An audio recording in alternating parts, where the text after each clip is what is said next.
उसकी 11 से लेकर के अब जब आप पढ़ेंगे इब्रानियों की पुस्तक 10 उसकी 11 से लेकर के हम जब पढ़ेंगे वहाँ पर स्पष्ट लिखा गया है, हरेक याजक तो हरेक याजक खड़े होकर प्रतिदिन सेवा करता है।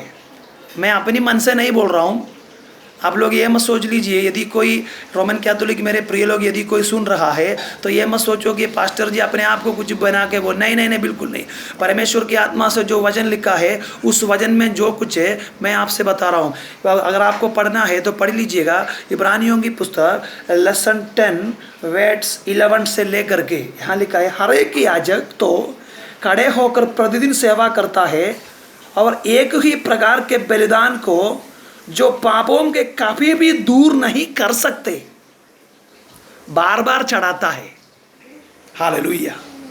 फिर परंतु यह व्यक्ति तो पापों के बलिदान एक ही बलिदान सर्वदा के लिए चढ़ाकर परमेश्वर की देहिना में जा बैठा है। ग्लोरी।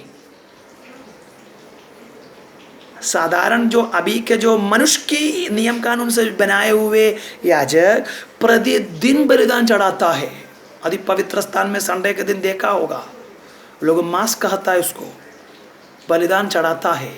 यहाँ स्पष्ट लिखा है, एक याजक तो खड़े होकर प्रतिदिन सेवा करता है, एक ही प्रकार की बलिदान को जो पापों को कभी भी दूर नहीं कर सकता है, बार बार चढ़ाता है।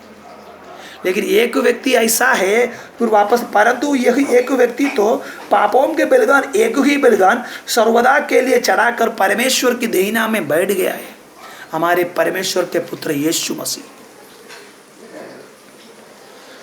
इन्हीं बातों में आपको मैं परमेश्वर की ओर से विश्वास करता हूँ आप लोग समझ गया होगा।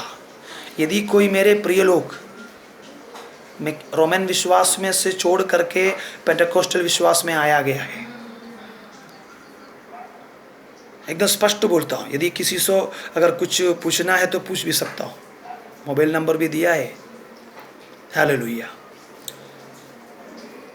एकदम स्पष्ट बताया गया है कि यीशु मसीह मानव जाति के लिए एक महायाजक पिता परमेश्वर की सिंहासन में दहिना में बैठा है।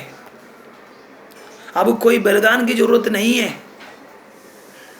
क्योंकि यीशु मसीह ने एक ही बार बलिदान चढ़ा के मुझे और आपको अपनी पापों से मुक्ति दे चुका है।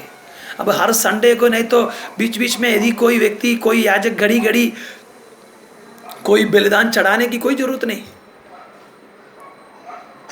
परमेश्वर की वचन की आधारित पवित्र जीवन केवल हमें करना है, बस। हालेलुया। मेरे प्रियो, आज जो कुछ वचन आपने सुन लिया, आज हमने प्रकाशित वाक्य पहला अध्याय उसके 6 तक लेसन 1 वर्स 6 तक पढ़ा है। 2 दिन के बाद फिर वापस हम पढ़ेंगे। जो कुछ वचन आपने आज सुन लिया उस वचन पर ध्यान दीजिएगा। पिता पुत्र पवित्र आत्मा एकमात्र परमेश्वर की ओर से आप सभी को आशीष देता हूँ। प्रभु यीशु मसीह की आगमन तक इस वचन के आधारित जीवित कीजिए। मृत्यु कभी भी मेरे और आपके जीवन में आएंगे। एक तो प्रभु यीशु मसीह आएंगे, नहीं तो हमारे शरीर की मृत्यु होगी। दोनों में जो भी होगा परमेश्वर की इच्छा है, लेकिन हमें स्वर्ग राज्य में प्रवेश होना है। इसलिए वचन की आधारित ना कोई पास्टर आपको बचा नहीं पाएगा, ना कोई बड़े भविष्य दृष्टा आपको बचा नहीं पाएगा। आपको एक ही व्यक्ति बचाएंगे, वो परमेश्वर और उनके पवित्र वचन। जो कोई पवित्र वचन पर विश्वास करेंगे वही परमेश्वर यीशु की चेला है। यूहन्ना की सुसमाचार में लिखा है। इन पवित्र वचनों में आप सब आशीष पाएंगे। आमीन। आप सभी को जय मसीह। Praise the Lord.